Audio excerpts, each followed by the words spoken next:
അബിൻ പതിറ്റാണ്ടുകളായി വർക്ക് ചെയ്യുന്ന ഒരു നേതാവാണ്.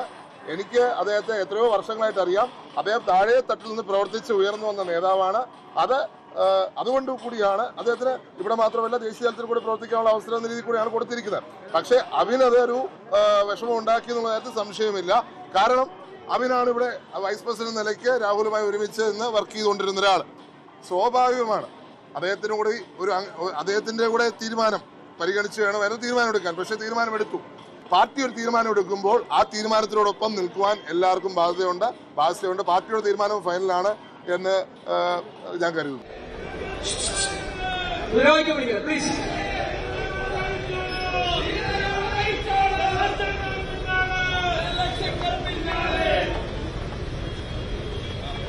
എനിക്ക് കേരളത്തിൽ തുടരാനുള്ള ഒരു അവസരം തരണമെന്ന് ഞാൻ അഭ്യർത്ഥിക്കുകയാണ്. ആത്യന്തികമായി എനിക്ക് പാർട്ടിയാണുള്ളൂ. ഞാൻ പറഞ്ഞില്ലേ, എന്നെ വെട്ടിക്കണ്ടിച്ച് 2 കഷണമാക്കിയാലും എൻ്റെ ഉള്ളിൽ നിന്ന് ചോരയായിരിക്കില്ല അവന്, അതൊരു ത്രിവർണമായിരിക്കും. എനിക്ക് എൻ്റെ പാർട്ടിയാണ്. ഞാൻ പാർട്ടിയിൽ പ്രവർത്തിക്കുകയല്ല, ഞാൻ ജീവിക്കുമായിരുന്നു ഈ പാർട്ടിയിൽ. എനിക്ക് പാർട്ടിയിൽ ജീവിക്കാനേ സാധിക്കുള്ളൂ. അത് ഇന്നും അങ്ങനെയാണ്, ജീവിക്കുവാണ് ഞാനതിലും പ്രത്യേക സമുദായക്കാരനായതുകൊണ്ടാണോ അങ്ങനെ ഒരു ഘടകമെന്ന് ചോദിച്ചാൽ നേതൃത്വമാണ് അതൊക്കെ വിശദീകരിക്കുന്നത്. ഞാൻ കരുതുന്നില്ല. കാരണം അങ്ങനെ ഒരു മതേതരത്വം പേർന്ന കോൺഗ്രസ് പ്രസ്ഥാനത്തിന് അങ്ങനെയൊക്കെ എടുക്കാൻ പറ്റുമോ? ഇനി ഞാനൊരു ക്രിസ്ത്യാനി ആയതാണോ എൻ്റെ കുഴപ്പം? യൂത്ത് കോൺഗ്രസ് പുനഃസംഘടനയിൽ പരസ്യമായി രംഗത്ത് വന്ന അബിൻ വർക്കിക്ക് പിന്നാലെ അതൃപ്തി പരസ്യമാക്കി ചാണ്ടി ഉമ്മനും. ഉമ്മൻചാണ്ടിയുടെ ഓർമ്മ ദിനത്തിൽ youth Congress national outreach cell chairman സ്ഥാനത്ത് നിന്ന് നീക്കിയത് ഓർമ്മിപ്പിച്ചാണ് ചാണ്ടി ഉമ്മൻ രംഗത്ത് വന്നത്. അപമാനിക്കുന്ന രീതിയിലാണ് തന്നെ പുറത്താക്കിയതെന്ന് പറഞ്ഞ ചാണ്ടി ഉമ്മൻ തന്റെ സ്ഥാനചലനത്തിന് പിന്നിൽ പ്രവർത്തിച്ചവർ തന്നെയാണ് അബിൻ വർക്കിയെ അധ്യക്ഷനാക്കാതിരിക്കാൻ ചരട് വലിച്ചതെന്നും സൂചിപ്പിക്കുന്നു. തെരഞ്ഞെടുപ്പ് കഴിഞ്ഞ് എല്ലാം പറയുമെന്നാണ് ചാണ്ടി ഉമ്മൻ പറയുന്നത്. നിർണായക തെരഞ്ഞെടുപ്പ് പടിവാതുക്കൽ നിൽക്കുമ്പോഴാണ് യുവനേതാക്കൾ പരസ്യമായി അതൃപ്തി പ്രകടിപ്പിക്കുന്നത്. നിലമ്പൂരിൽ 3000 വീടുകൾ കയറിയിറങ്ങിയ ചാണ്ടി ഉമ്മനും പാർട്ടി പറഞ്ഞതെല്ലാം ചെയ്ത അബിൻ വർക്കിക്കും നീതി നിഷേധിക്കുന്നത് ആരാണ്? യൂത്ത് കോൺഗ്രസ് തെരഞ്ഞെടുപ്പിലൂടെ പിടിമുറുക്കുന്ന യൂത്ത് ബ്രിഗേഡിനെ ഇപ്പോൾ നയിക്കുന്നത് കെ.സിയോ. അവഗണനയിൽ കെ.സിക്കെതിരെ AI ഗ്രൂപ്പുകൾ പടയൊരുക്കം നടത്തുന്നു. മുഖ്യമന്ത്രി സ്ഥാനം ലക്ഷ്യമിട്ട് നടക്കുന്ന അധികാര വടംവലികൾ കോൺഗ്രസിന്റെ സാധ്യത ഇല്ലാതാക്കുമോ? തെരഞ്ഞെടുപ്പിന് മുന്നിൽ കലമുടയ്ക്കുമോ കോൺഗ്രസ്? ഈ വിഷയമാണ് നമ്മൾ ഇന്ന് പരിശോധിക്കുന്നത്. ഈ ചർച്ചയിൽ എനിക്കൊപ്പം Shri N. Sreekumar, Congress സഹയാത്രികൻ, Shri PM Suresh Babu, NCP നേതാവ്, ശ്രീ ജോർജ് പൊടിപ്പാറ, മാധ്യമപ്രവർത്തകൻ എന്നിവരാണ് ചർച്ചയിലുള്ളത്. ആദ്യം ശ്രീ N. ശ്രീകുമാർ, ചാണ്ടി ഉമ്മൻ നിലമ്പൂരിൽ 3000 വീടുകൾ കയറി ഇറങ്ങിയത് നേതാക്കന്മാർ ഉൾപ്പെടെ പ്രകീർത്തിക്കുന്നത് നമ്മൾ കേട്ടതാണ്. ആ ചാണ്ടി ഉമ്മന് എന്താണ് പിന്നീട് അനുഭവിക്കേണ്ടി വന്നതെന്ന് ഇന്ന് ചാണ്ടി ഉമ്മൻ മാധ്യമപ്രവർത്തകരോട് പറഞ്ഞു. അബിൻ വർക്കി മുറിച്ചിട്ടാൽ ത്രിവർണമാകും കാണുന്നത് എന്ന് പറയുന്ന അബിൻ വർക്കി കേരളത്തിൽ പിണറായി സർക്കാരിനെതിരെ പോരാടാൻ ഒരു അവസരം യാചിക്കുന്നു നേതൃത്വത്തോട്. നേതാക്കൾ ചിരിച്ചു തള്ളുന്നു. ഈ പ്രവർത്തിക്കുന്ന യുവാക്കളെ നിരാശപ്പെടുത്തുന്നത് ആരാണ്? അവർക്ക് നീതി നിഷേധിക്കുന്നത് ആരാണ്? നോക്കൂ ശ്രീമതി രേണുക, നിങ്ങൾ ഈ പറഞ്ഞ കാര്യങ്ങളൊക്കെ ഈ വാർത്തകളുടെ അടിസ്ഥാനത്തിൽ രൂപപ്പെടുത്തിയെടുത്തതാണ്. ശ്രീ ചാണ്ടി ഉമ്മന്റെ അദ്ദേഹം ഇന്ന് പറഞ്ഞ കാര്യം അത് നിലമ്പൂർ തെരഞ്ഞെടുപ്പിനൊക്കെ മുമ്പ് നടന്നതും അത് അദ്ദേഹം തന്നെ പുറത്ത് പറഞ്ഞതുമായ ഒരു കാര്യമാണ്. അത് ആവർത്തിച്ചു എന്ന് മാത്രമേ ഉള്ളൂ. അക്കാലത്ത് അദ്ദേഹം പറഞ്ഞത് ശരിയാണ്. അദ്ദേഹത്തോട് ചോദിക്കാതെ അദ്ദേഹത്തെ മാറ്റി എന്നുള്ളതാണ്. അത് പിന്നെ ആ രീതിയിലൊക്കെ അത് സംഘടനാപരമായ ചർച്ചയൊക്കെ ആയിട്ട് അതങ്ങ് അവസാനിക്കുകയും ചെയ്തതാണ്. അത് ഇപ്പൊ അദ്ദേഹം പറയാൻ കാരണം അന്ന് അങ്ങനെ എന്നെ മാറ്റിയിട്ടും സംഘടനയുടെ അച്ചടക്കത്തിൽ നിന്നുകൊണ്ട് ഞാനത് അംഗീകരിച്ചു. അത് പറയാൻ വേണ്ടി ഇന്ന് പുള്ളി അത് ഓർമ്മിപ്പിച്ചതാണ്. ഒന്നാമത്തെ കാര്യം അത് ഓർമ്മിപ്പിച്ചതാണ് എന്ന് എനിക്ക് മനസ്സിലായി. ചാണ്ടി ഉമ്മന്റെ പ്രവർത്തന ശൈലി എന്താണ് എന്നതാണ് ചാണ്ടി ഉമ്മനെ എല്ലാവരും പ്രകീർത്തിച്ച ഒരു സാഹചര്യം ഓർമ്മപ്പെടുത്തിക്കൊണ്ട് ഞാൻ ചോദിച്ചത്. അതെ, അത് പഴയതാണെന്ന്. നിലമ്പൂർ തെരഞ്ഞെടുപ്പിന് മുമ്പ് നടന്ന സംഭവമാണ് ഈ മാറ്റല്, അതിന് ശേഷമല്ല. ചാണ്ടി ഉമ്മൻ നിലമ്പൂർ തെരഞ്ഞെടുപ്പിൽ മാത്രമല്ലല്ലോ പ്രവർത്തിക്കുന്നത്. ചാണ്ടി ഉമ്മന്റെ പ്രവർത്തന ശൈലി എന്നത് ഞാൻ സൂചിപ്പിച്ചുവാണെന്ന് ഞാൻ വ്യക്തമാക്കിയല്ലോ. ചാണ്ടി ഉമ്മൻ നിലമ്പൂർ തെരഞ്ഞെടുപ്പിൽ മാത്രം പൊതുരംഗത്തേക്ക് വന്നൊരു വ്യക്തിയല്ലല്ലോ. ഞാൻ പറഞ്ഞത് മനസ്സിലായിട്ടില്ല. അതായത് ഇന്ന് നിങ്ങൾ പറഞ്ഞ ചാണ്ടി ഉമ്മൻ ഇന്ന് പറഞ്ഞ കാര്യം അതൊരു പുതിയ വിഷയമല്ല. അത് അങ്ങനെ ലളിതമായിട്ട് പറയാം, പുതിയ വിഷയമല്ല. അദ്ദേഹം തന്നെ മുമ്പ് പറഞ്ഞിട്ടുണ്ട്. അദ്ദേഹം തന്നെ മുമ്പ് പറഞ്ഞതാണ്, ആ പ്രശ്നം തീർത്തതുമാണ്. ഇന്ന് അദ്ദേഹം പറയാൻ കാരണം, ഓർമ്മിപ്പിക്കാൻ കാരണം അബിൻ വർക്കിയെ യൂത്ത് കോൺഗ്രസ് പ്രസിഡന്റ് യോഗ്യനാണ്, അദ്ദേഹത്തിന് കേരളത്തിൽ പ്രവർത്തിക്കാൻ താല്പര്യമുണ്ടായിരുന്നു. പക്ഷെ അദ്ദേഹത്തെ ദേശീയ സെക്രട്ടറി ആയിട്ടാണ് ഇപ്പൊ നിയമിച്ചത്. അത് അദ്ദേഹം അംഗീകരിക്കണം. ഇത് ഞാൻ പണ്ട് അംഗീകരിച്ചതുപോലെ എന്ന് ഓർമ്മിപ്പിക്കാനാണത് പറഞ്ഞത്. അല്ലാതെ അത് തർക്ക വിഷയമൊന്നും അല്ല. അങ്ങനെ മാത്രമല്ലല്ലോ ശ്രീ എൻ ശ്രീകുമാർ അദ്ദേഹം പറഞ്ഞത്. തന്നെ പുറത്താക്കാൻ ആരാണ് ചരട് വലിച്ചതെന്ന് എനിക്കറിയാം, തെരഞ്ഞെടുപ്പ് കഴിയുമ്പോൾ അത് പറയാമെന്ന് പറയുന്നുണ്ട്. മാത്രവുമല്ല, ഈ അപമാനിച്ചാണ് തന്നെ പുറത്താക്കിയത്. തന്നെ മാറ്റണമെങ്കിൽ തന്നോട് പറയാമായിരുന്നു, താൻ രാജിവെച്ചൊഴിയുമായിരുന്നു. പക്ഷെ അത് ചെയ്തില്ല, അപമാനിച്ച് പുറത്താക്കി അപ്പയുടെ ഓർമ്മ ദിനത്തിൽ എന്നാണ് ചാണ്ടി ഉമ്മൻ പറഞ്ഞത്. അതൊന്നും താങ്കൾ കേട്ടില്ലേ? രേണുക, അത് പണ്ട് പറഞ്ഞതാണെന്നാണ് ഞാൻ പറഞ്ഞത്. അത് പുതിയതല്ല, ഇന്ന് ആവർത്തിച്ചതാണ്. അതെ, പറഞ്ഞ താങ്കൾക്ക് ഇന്ന് അദ്ദേഹത്തിന് പറയേണ്ടി വന്നല്ലോ ശ്രീകുമാർ, ഇന്ന് അദ്ദേഹത്തിന് അത് പറയേണ്ടി വന്നല്ലോ. മാത്രവുമല്ല, ഇത് ചരട് വലിച്ചത് ആരാ എന്നുള്ളത് ഞാൻ പറയും, അത് തെരഞ്ഞെടുപ്പിന് ശേഷം പറയാം, തെരഞ്ഞെടുപ്പ് കഴിയട്ടെ എന്നാണ് പറയുന്നത്. തെരഞ്ഞെടുപ്പിൽ എന്താണ് സംഭവിക്കുന്നതെന്ന് നോക്കട്ടെ, അതിനുശേഷം പറയാമെന്നാണ്. ഇതൊരു യുദ്ധമുഖത്താണല്ലോ എന്നത്. അതുപോലെ അബിനും വർക്കിയും ഇതിൽ പാർട്ടിയുടെ തീരുമാനമാണ്, അത് അനുസരിക്കണം എന്ന് അദ്ദേഹം പറയുകയാണ്. നോക്കൂ, കോൺഗ്രസിന്റെ സംഘടനാ ചരിത്രത്തില് ഇങ്ങനത്തെ അഭിപ്രായ ഭിന്നതയൊക്കെ വേണ്ടുവോളുണ്ട്. എന്നെക്കാട്ടിൽ കൂടുതൽ കോൺഗ്രസിന്റെ നേതാവായിരുന്ന PM സുരേഷ് ബാബുവിനെ അറിയാം. അപ്പൊ അതുകൊണ്ട് അതിന്റെ ഒരു പുതുമയുള്ള വിഷയമല്ല. നിങ്ങൾ ഈ വിചാരിക്കുന്ന പോലെ ഇതൊന്നും അത്ര വലിയ കത്തി നിൽക്കുന്ന കാര്യമൊന്നും അല്ല. നമ്മുടെ ആലപ്പുഴയിൽ G. സുധാകരൻ ഇന്നലെ പറഞ്ഞ അത്ര പോലും ഇല്ല. ഇതൊക്കെ ഇതിനു മുമ്പ് ഇതിന് വലിയ സംഭവങ്ങൾ ഉണ്ടായിട്ടുണ്ട് ഈ പാർട്ടിയിൽ. അതാ ഞാൻ പറഞ്ഞത്, ഇത് ഗൗരവത്തിൽ എടുക്കേണ്ട ഒരു വിഷയമല്ലിപ്പോൾ. കാരണം ചാണ്ടി ഉമ്മൻ മുമ്പ് പറഞ്ഞത് ആവർത്തിച്ചത് അബിൻ വർക്കിയുടെ കാര്യം ചൂണ്ടിക്കാണിച്ചപ്പോൾ ഇങ്ങനെയൊക്കെ ഉണ്ടെങ്കിലും എന്റെ ഉമ്മൻചാണ്ടി സാറിന്റെ ചരമവാർഷികത്തിലെ തന്നോട് ചോദിക്കാതെ തന്നെ മാറ്റിയതിലുള്ള അമർഷം ഉണ്ടെങ്കിലും അന്ന് ഞാനത് അംഗീകരിച്ചു. അതുപോലെ അബിൻ വർക്കിക്ക് അതിന് അവസരം ഉണ്ടെങ്കിലും പാർട്ടി തീരുമാനമെടുത്തു, അത് അബിൻ വർക്കിയും അംഗീകരിക്കണം എന്നാണ് അദ്ദേഹം പറഞ്ഞത്. അതിനുശേഷം ഈ പറഞ്ഞതിന്റെ 1 മണിക്കൂറിന് ശേഷം ചാണ്ടി ഉമ്മൻ ഇപ്പോഴത്തെ യൂത്ത് കോൺഗ്രസ് പ്രസിഡന്റ് OJ ജനീഷിനെ കൂട്ടിയിട്ട് ഉമ്മൻചാണ്ടിയുടെ കല്ലറയിലേക്ക് പോയി പ്രാർത്ഥിച്ചതും നിങ്ങൾ കണ്ടല്ലോ. അതും കൂടെ കൂട്ടിവെക്കുന്നുണ്ട്. അപ്പം ഇത് മാത്രം എടുത്തിങ്ങനെ വഴക്കുണ്ടാക്കാൻ നിൽക്കാതെ അതും കൂടെ കൂട്ടിവെക്കേ. എന്തുകൊണ്ടാണ് OJ ജനീഷിനോട് പോയത്? OJ ജനീഷിനെ ചാണ്ടി ഉമ്മൻ അംഗീകരിച്ചില്ലായിരുന്നു. ശ്രീകുമാർ, അബിൻ വർക്കി മാധ്യമങ്ങളെ കണ്ടു, അദ്ദേഹത്തിന് ശക്തമായ അതൃപ്തി ഉണ്ടായിരുന്നു. പക്ഷേ അദ്ദേഹം ഒരു അച്ചടക്കമുള്ള പാർട്ടി പ്രവർത്തകനാണ്. അതിന്റെ സീമയ്ക്കുള്ളിൽ നിന്ന് പറയാൻ പറ്റുന്ന കാര്യങ്ങൾ വളരെ ഭംഗിയായി പക്വതയോടുകൂടി പറയുകയാണ് ചെയ്തത്.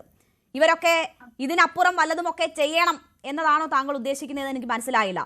ചാണ്ടി ഉമ്മൻ തന്നെ അപമാനിച്ച് പുറത്തിറക്കി എന്നതാണ് പറഞ്ഞത്. അപമാനിച്ച് പുറത്തിറക്കിയിട്ടും ആ പാർട്ടിക്ക് യാതൊരു ബുദ്ധിമുട്ടും ഉണ്ടാക്കാതെ ആ ചട്ടക്കൂടിനുള്ളിൽ മറുത്തൊന്നും പറയാതെ പാർട്ടി തീരുമാനം അനുസരിക്കുകയാണ് ചെയ്തത്. പക്ഷേ പറയേണ്ടി വരും, അത് പിന്നീട് പറയാമെന്നാണ് പറയുന്നത്. അപ്പോൾ ഇവരൊക്കെ കാട്ടുന്ന ഈ മാന്യത എന്ന് പറയുന്നത് വളരെ മോശമാണ്, അല്ലെങ്കിൽ മാന്യത കാട്ടുന്നത് കൊണ്ട് അവരുടെ പ്രശ്നങ്ങളല്ല എന്നതാണോ താങ്കൾ ഉദ്ദേശിക്കുന്നത്? എനിക്ക് ചോദ്യം മനസ്സിലായില്ല. രേണു എന്താ ചോദിക്കുന്നതെന്ന് എനിക്ക് മനസ്സിലാകുന്നില്ല. ഞാൻ പറഞ്ഞ കാര്യം, കോൺഗ്രസ് ഇങ്ങനെ അഭിപ്രായം പറഞ്ഞെങ്കിലും ചാണ്ടി ഉമ്മൻ ഇങ്ങനെ അഭിപ്രായങ്ങൾ പറഞ്ഞെങ്കിലും നിങ്ങളത് സീരിയസ് ആയിട്ട് എടുക്കും. ചാണ്ടി ഉമ്മനും കോൺഗ്രസ്സുകാരും സീരിയസ് ആയിട്ട് എടുത്തിട്ടില്ല. അതുകൊണ്ടാണ് OJ ജനീഷ് എന്ന യൂത്ത് കോൺഗ്രസിന്റെ പുതിയ പ്രസിഡന്റിന്റെ കൂടെ അദ്ദേഹം ഉമ്മൻചാണ്ടി സാറിന്റെ കല്ലറയിലേക്ക് പോയത്. അല്ലെ ചാണ്ടി ഉമ്മൻ പോകാറില്ല. ഇതിനു മുമ്പ് ഉണ്ടായിട്ടുണ്ട്. ചാണ്ടി ഉമ്മൻ ഒരു സമയത്ത് അദ്ദേഹം ഒരു നേതാവിന്റെ കൂടെ ഉമ്മൻചാണ്ടിയുടെ കല്ലറയിലേക്ക് പോയില്ല. അതൊക്കെ നിങ്ങൾ ഓർക്ക്. ഇവിടെ OJ ജനീഷിനോട് പോയി. പക്ഷെ അതിനൊപ്പം ഒരു കാര്യം പറയുകയും ചെയ്തു. ഒരു കാര്യം പറഞ്ഞു, ഒരു കാര്യം ഓർമ്മിപ്പിച്ചു. ഇതുകൊണ്ട് കോൺഗ്രസിലൊരു വിഷയം ഉണ്ടാകുന്ന പ്രശ്നമല്ലെന്ന് ഞാൻ പറയാൻ കാരണം, കോൺഗ്രസിന്റെ സംഘടനാ ചരിത്രത്തിലെ ഇതൊക്കെ വളരെ ചെറിയ കാര്യമാണ്. ഇതിലും വലിയ സംഭവം ഉണ്ടായിട്ടുണ്ട്. എന്നിട്ടും കോൺഗ്രസ് ജയിച്ച് അധികാരത്തിൽ വന്നിട്ടുണ്ട്. അതുകൊണ്ട് ഇതൊന്നും ഒരു പ്രശ്നമല്ലെന്ന് ഞാൻ സൂചിപ്പിക്കാൻ വേണ്ടി ലളിതവൽക്കരിക്കുകയാണ് ചെയ്തത്. അതിനൊപ്പം ഞാൻ സൂചിപ്പിച്ച കാര്യം, G. സുധാകരൻ CPM നേതാക്കൾക്കെതിരെ ഇന്നലെ ആഞ്ഞടിച്ച കാര്യം, അത് നിങ്ങൾക്കൊരു പ്രശ്നമല്ല, പാർട്ടിയിൽ നടന്ന ഒരു പ്രശ്നമല്ല. അതും ഇതുമായിട്ട് താരതമ്യം ചെയ്യുമ്പോൾ അത് മുതിർന്ന നേതാക്കൾ തമ്മിലുള്ള അടിപിടി, സൂക്ഷിച്ച് സംസാരിക്കണമെന്നും എന്നെ ഉപദേശിക്കേണ്ടെന്നും ഒക്കെ കൃത്യമായി പറഞ്ഞ ഒരാളെ ഇന്ന് CPM നേതാക്കൾ പോയി കണ്ടു. സാഷ്ടാംഗ പ്രണമിക്കാനായിട്ട് പോയി G. സുധാകരന്റെ വീട്ടിലേക്ക്. അറിയാമല്ലോ. അപ്പൊ അത്രയും ഒരു പ്രശ്നമൊന്നും ഇപ്പൊ ഇതിലില്ല. പറഞ്ഞ ചാണ്ടി ഉമ്മൻ, അതായത് അബിൻ വർക്കിയെ പ്രസിഡന്റ് ആകാൻ യോഗ്യനാണ്, അദ്ദേഹത്തിന് ഉയർന്ന സ്ഥാനം കിട്ടാൻ യോഗ്യനാണെന്ന് പറഞ്ഞ ചാണ്ടി ഉമ്മൻ പാർട്ടി എടുത്ത തീരുമാനത്തിന്റെ ഒപ്പം നിന്നു എന്ന് കാണിക്കാനാണ് യൂത്ത് കോൺഗ്രസ് പ്രസിഡന്റിനെയും കൂട്ടി ഉമ്മൻചാണ്ടി സാറിന്റെ കല്ലറയിലേക്ക് പോയത്. ഇത് രണ്ടും കൂടെ കൂട്ടി വായിക്കാനാണ് ഞാൻ പറഞ്ഞത്. അദ്ദേഹം കല്ലറയിൽ പോയി. രാഹുൽ മാങ്കൂട്ടത്തിൽ കല്ലറയിൽ പോകാൻ വിളിച്ചപ്പോൾ ചാണ്ടി ഉമ്മൻ പോയില്ല. പക്ഷെ ഇപ്പോൾ ജനീഷിന്റെ കൂടെ പോയി. ജനീഷ് എന്തായാലും യൂത്ത് കോൺഗ്രസ് അധ്യക്ഷനായി തെരഞ്ഞെടുക്കപ്പെട്ടതല്ല, അങ്ങനെ നിയോഗിക്കപ്പെട്ട വ്യക്തിയാണ്. ആ സംഘടന മുന്നോട്ട് പോകേണ്ടതുണ്ട്, യോജിച്ച് പ്രവർത്തിക്കേണ്ടതുണ്ട്. ആ സാഹചര്യത്തിൽ അദ്ദേഹം പോയി.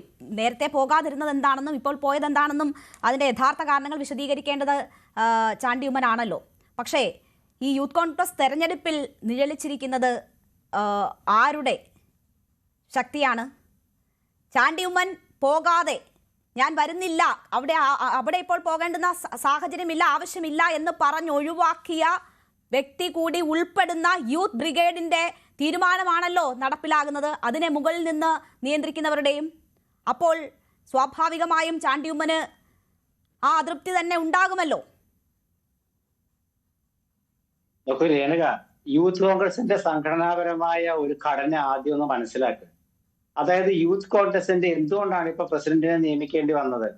യൂത്ത് കോൺഗ്രസ് പ്രസിഡന്റ് ആയിരുന്ന ഒരാള് ആരോപണത്തെ തുടർന്ന് പാർട്ടി നിർദ്ദേശപ്രകാരം രാജിവെച്ചു.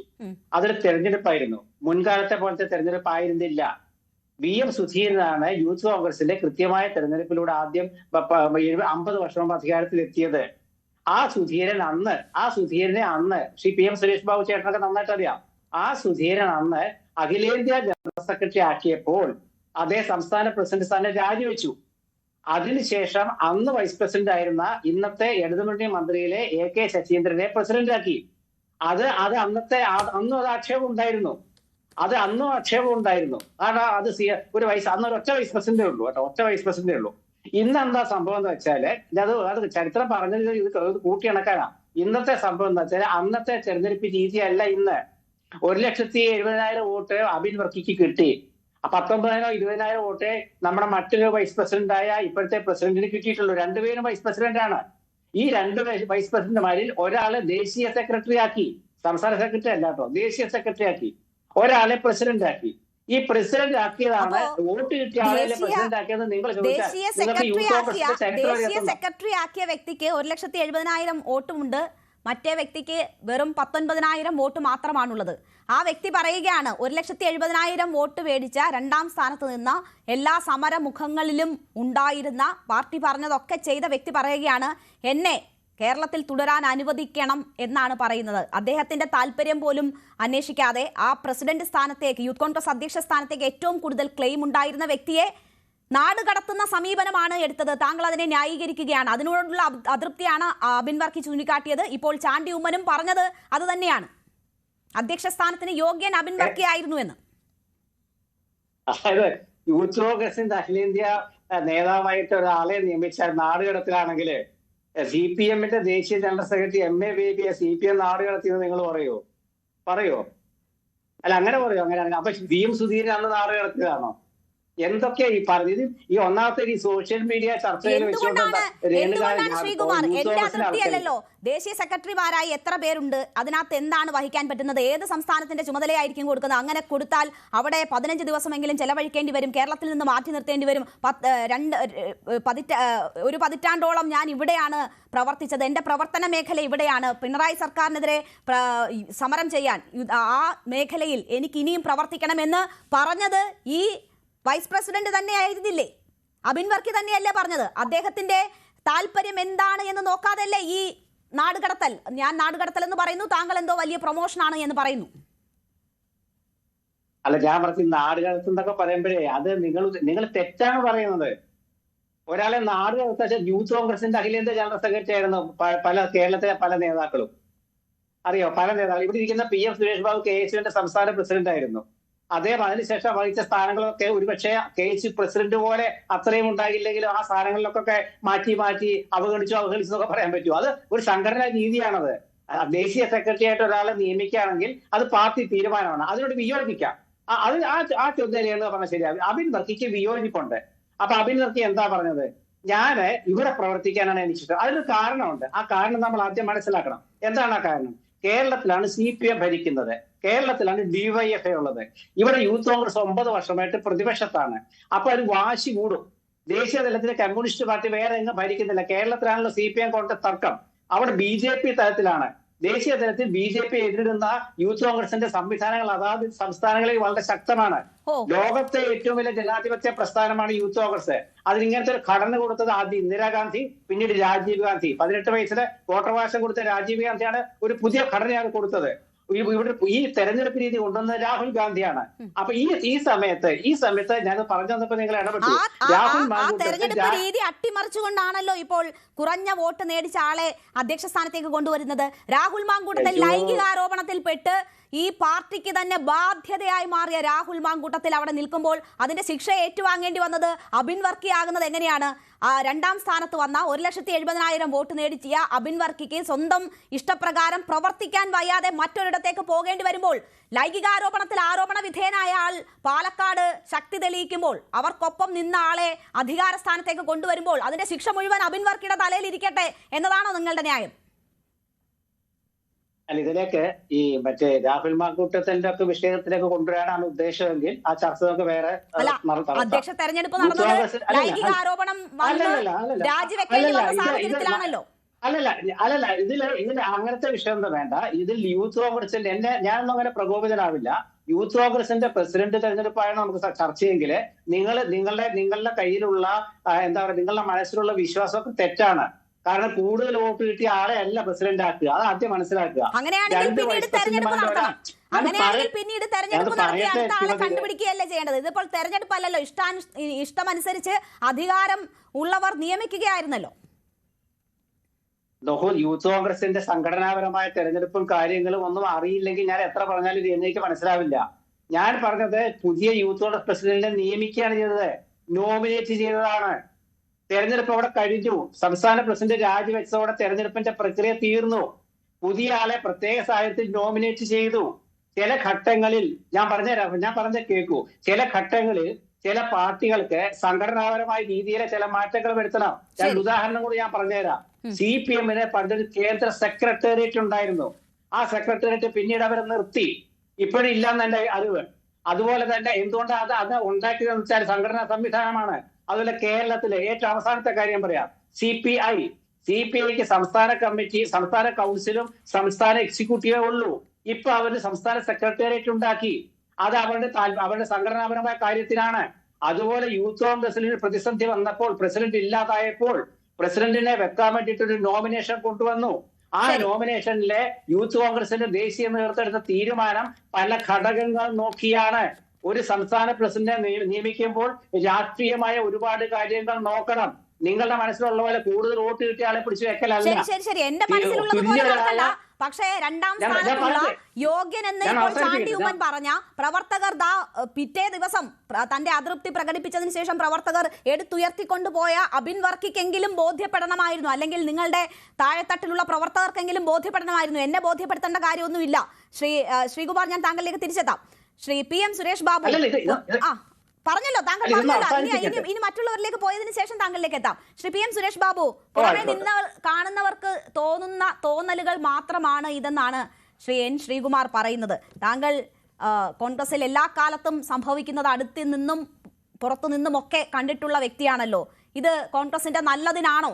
ഈ യുവ നേതാക്കളെ, പ്രവർത്തിക്കുന്ന നേതാക്കളെ അപമാനിച്ചും അവരെ പുറത്താക്കിയും ഒക്കെയുള്ള ഈ അധികാര വടംവലികൾ?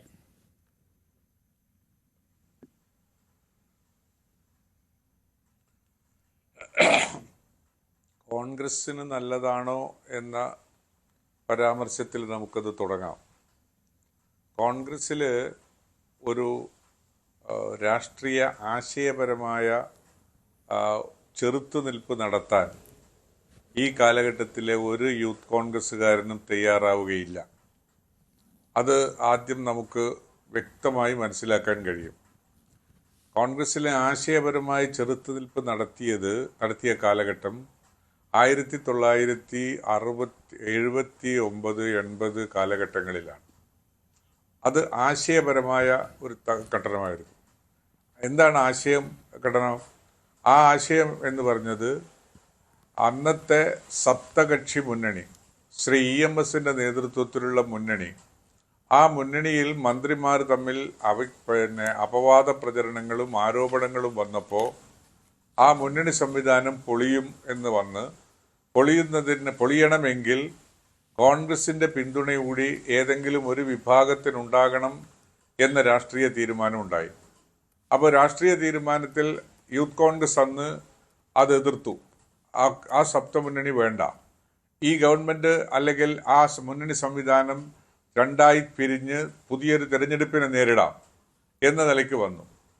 പക്ഷേ അത് ഹൈക്കമാൻഡ് ഇടപെട്ട് നിങ്ങൾ പുറത്തുനിന്ന് പിന്തുണ കൊടുത്ത് ഈ പറയുന്ന മുന്നണി സംവിധാനത്തിൻ്റെ തകർച്ചയെ പൂർത്തീകരിക്കണം എന്ന നിർദ്ദേശം വന്നു. അപ്പോഴും മനമില്ലാ മനസ്സോടെയാണ് അന്ന് യൂത്ത് കോൺഗ്രസും അതിൻ്റെ പോഷക സംഘടനകളും വിദ്യാർത്ഥി സംഘടനകളൊക്കെ അതിനെ പിന്തുണച്ചത്. അങ്ങനെ കുറച്ചു കാലം കഴിയുമ്പോഴേക്ക് മന്ത്രിസഭയിൽ ചേരണം എന്ന ഒരു തീരുമാനം അല്ലെങ്കിൽ ഒരാശയം കേരളത്തിലെ കോൺഗ്രസ് നേതൃത്വത്തിന് വരികയും അതിന് ഹൈക്കമാൻഡിൻ്റെ പച്ചക്കൊടി ഉണ്ടാവുകയും ചെയ്തപ്പോഴാണ് ആശയപരമായ സംഘടനത്തിൻ്റെ പൂർത്തീകരണം ഉണ്ടാവുകയും കേരളത്തിൽ 2 പ്രബല ഗ്രൂപ്പുകളായി കോൺഗ്രസ് മാറുകയും ചെയ്തത് എന്ന ചരിത്ര യാഥാർത്ഥ്യം മനസ്സിൽ വെച്ചുകൊണ്ട് വേണം നമ്മൾ ഇതിനെ കാണുവാൻ. പക്ഷേ ഇന്നത്തെ കാലഘട്ടത്തിൽ ശ്രീ അഭിൻ വർക്കി അദ്ദേഹം സമരമുഖത്ത് നിന്ന ആളാണ്. 1,70,000 79,000 വോട്ടൊക്കെ നേടിയെന്ന് പറയുന്നു. ഞാൻ അതിനെക്കുറിച്ചൊക്കെ എനിക്ക് എൻ്റെതായ ഈ നിലപാടിനോടുള്ള വിരുദ്ധമായ അഭിപ്രായങ്ങളുണ്ട്. അതിവിടെ ഇപ്പോൾ പറയേണ്ടുന്ന കാര്യമില്ലാത്തത് കൊണ്ട് ഞാൻ അതിലേക്ക് പോകുന്നില്ല എന്ന് മാത്രമാണ്. അവിടെ അങ്ങനെ ഉണ്ടായിരുന്ന സാഹചര്യത്തിൽ ഇപ്പോൾ കേരളത്തിൽ പ്രവർത്തിക്കാൻ ശ്രീ പിണറായി വിജയന്റെ ഭരണത്തിനോട് എതിർക്കാൻ, പടപൊരുതാൻ, വേട്ടയാടാൻ, പിണറായിയെ വഴിയിൽ തടയാൻ, അദ്ദേഹത്തിൻ്റെ കാറിൽ കരിങ്കൊടി കാണിക്കാൻ, വിമാനത്തിൽ കയറി അദ്ദേഹത്തെ അപകടപ്പെടുത്താൻ, ഇതൊന്നുമല്ല അദ്ദേഹത്തിൻ്റെയോ അല്ലെങ്കിൽ ആ കൂട്ടത്തിലുള്ള ആളുകളുടെയോ ഉദ്ദേശം. ഇപ്പോൾ ഇവിടെ നിന്ന് പുറത്തേക്ക് പോയാൽ വരാനിരിക്കുന്ന തെരഞ്ഞെടുപ്പിൽ അദ്ദേഹം ആഗ്രഹിക്കുന്ന ഒരു അസംബ്ലി സീറ്റ് ചിലപ്പോൾ അദ്ദേഹത്തിന് കിട്ടാതെ വരും. അത് കിട്ടിക്കുന്നതിന് വേണ്ടി, അത് ലഭ്യമാക്കുന്നതിന് വേണ്ടിയാണ് എനിക്ക് ഇങ്ങനെ ഒരു സേവനം നടത്തണം, പാർട്ടിയെ സ്നേഹിക്കണം, പാർട്ടിയെ കെട്ടിപ്പടുക്കണം എന്ന് തുടങ്ങിയിട്ടുള്ള ഒരു പ്രചാരണത്തോടുകൂടി അദ്ദേഹം ഇപ്പോൾ രംഗത്ത് വന്നിട്ടുള്ളത് എന്ന് മനസ്സിലാക്കുവാൻ പാലൂർ പഠിക്കലൊന്നും നമുക്ക് പോകേണ്ടുന്നൊരു ആവശ്യമില്ല. പക്ഷേ ഞാൻ ശ്രീ അഭിൻ വർക്കിയെ ബഹുമാനിക്കുന്ന ഒരു മുതിർന്ന ആളാണ്. ഞാൻ അദ്ദേഹത്തിന് വന്ന വ്യക്തിയാണ്. മെറിറ്റ് കണക്കിലെടുക്കുകയാണെങ്കിൽ അദ്ദേഹത്തിന് അധ്യക്ഷ സ്ഥാനത്ത് വരാമായിരുന്നു. അങ്ങനെ അധ്യക്ഷ സ്ഥാനത്ത് വന്നാൽ സ്വാഭാവികമായും കിട്ടേണ്ടതാണ് താങ്കൾ ഈ പറഞ്ഞ സീറ്റ്. രാഹുൽ മാങ്കൂട്ടത്തിൽ പാലക്കാട് സീറ്റ് മേടിച്ചുവല്ലോ. ആ സ്ഥാനത്ത് ഇരുന്നത് കൊണ്ടാണല്ലോ അങ്ങനെ ഒരു തെരഞ്ഞെടുപ്പ് ഉണ്ടാവുകയും അവിടുന്ന് MLA ആവുകയും പാർട്ടിക്ക് അപമാനം ഉണ്ടാക്കുന്ന തരത്തിൽ പ്രവർത്തിച്ചിട്ടും ഇപ്പോൾ അതിൽ കടിച്ചു തൂങ്ങുകയും ചെയ്യുന്നത്.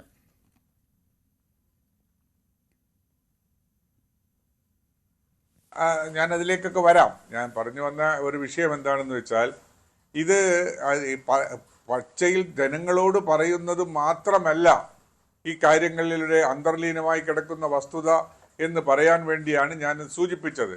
പക്ഷേ അതുകൊണ്ടൊന്നും നിങ്ങൾ ഈ പറഞ്ഞതുപോലെ 2ാം സ്ഥാനത്തെത്തത്തക്ക വിധത്തിലുള്ള വോട്ട് എന്ന് പറയുന്ന ആ സംവിധാനത്തെ ഞാൻ പൂർണ്ണമായും അംഗീകരിക്കാത്ത ഒരാളാണ്. അത് ഞാൻ അതിൻ്റെ വസ്തുതകൾ ഞാൻ പറയാം. ശ്രീകുമാർ ഇവിടെ സൂചിപ്പിച്ചല്ലോ, യഥാർത്ഥത്തിലുള്ള യൂത്ത് കോൺഗ്രസ് തെരഞ്ഞെടുപ്പ് ശ്രീ VM സുധീരൻ പ്രസിഡന്റായ ആ തെരഞ്ഞെടുപ്പോടുകൂടി തീർന്നിരിക്കുന്നു. പിന്നെ പലതുമാണ്. ഇപ്പോഴെന്താ നമ്മൾ കണ്ടതാണല്ലോ ഈ തെരഞ്ഞെടുപ്പിലെ കള്ളവോട്ടിനെ കുറിച്ച്, കള്ള ഐഡന്റിറ്റി കാർഡ് ഉണ്ടാക്കിയതിനെ കുറിച്ച്. അത് ശ്രീ രാഹുൽ മാക്കൂട്ടത്തിന് മാത്രമായി ചാർത്തി കൊടുക്കേണ്ടുന്ന കാര്യമുണ്ടെന്ന് എനിക്ക് തോന്നുന്നില്ല. അതെല്ലാവരും ചേർന്നിട്ടുണ്ട്. 18 വയസ്സ് പൂർത്തിയായ, കോൺഗ്രസുമായി ബന്ധമില്ലാത്ത, യൂത്ത് കോൺഗ്രസ് ആശയമില്ലാത്ത എത്രയോ പേര് വന്ന് വോട്ട് ചെയ്തിട്ടുണ്ട് എന്ന് പ്രാദേശികമായി ജീവിക്കുന്ന ഞങ്ങൾക്കൊക്കെ അറിയാം. BJP-ക്കാരും മാർക്സിസ്റ്റ് പാർട്ടിക്കാരും ഒക്കെ സ്നേഹിതത്തിന്റെ പേരിൽ ഈ പറഞ്ഞ വോട്ടിങ്ങിലൊക്കെ പങ്കെടുത്തിട്ടുണ്ട്. അതുകൊണ്ട് ആ 1 ലക്ഷത്തിൻ്റെയും 2 ലക്ഷത്തിൻ്റെയും ഒന്നും ഒരു സാങ്ക്ടിറ്റി ഇതിനകത്ത് പ്രശ്നമല്ല. എന്നാലും നമ്മൾ പൊതുസമൂഹത്തിലെടുത്താൽ ശ്രീ OJ കേൾക്കുന്നത് വേറൊരു തരത്തിലാണ്. ശ്രീ അബിൻ വർക്കിയെ കേൾക്കുന്നത് മറ്റൊരു തരത്തിലാണ്. സമരമുഖത്ത്, പോരാട്ടത്തിന്റെ മുഖത്ത് അചഞ്ചലമായി നിന്നിട്ടുള്ള ഒരു വ്യക്തി എന്ന നിലയിൽ ശ്രീ അബിൻ വർക്കിയെ പരിഗണിക്കേണ്ടതായിരുന്നു.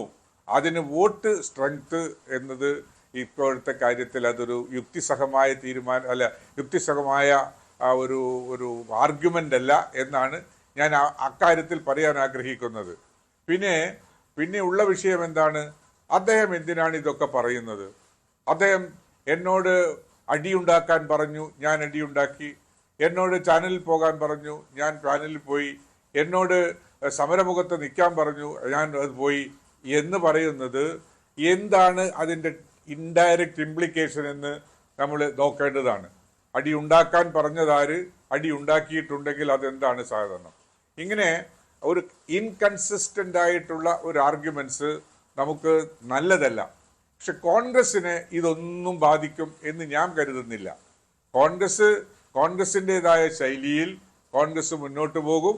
കോൺഗ്രസ് പോയിക്കൊണ്ട് തന്നെ കോൺഗ്രസിൻ്റെതായ രാഷ്ട്രീയ പ്രവർത്തനത്തിൽ പങ്കാളിയാകും. അബിൻ വർക്കി ഉണ്ടാക്കുന്ന കോലാഹലങ്ങളായാലും അത് ചാണ്ടി ഉമ്മൻ ഉണ്ടാക്കുന്ന കോലാഹലങ്ങളായാലും അത് ആത്യന്തികമായി ഇവരെല്ലാം, ഈ പറയുന്ന എല്ലാ ബഹുമാനപ്പെട്ട വ്യക്തികളും ഈ കരയുന്ന തെരഞ്ഞെടുപ്പ് കാലഘട്ടങ്ങളിലെ അധികാരം എന്ന ഒരു മധുരക്കിഴങ്ങ് കഴിക്കാൻ വേണ്ടിയുള്ള പോരാട്ടത്തിൽ എല്ലാം മറക്കാൻ തയ്യാറാകുന്നതാണ്.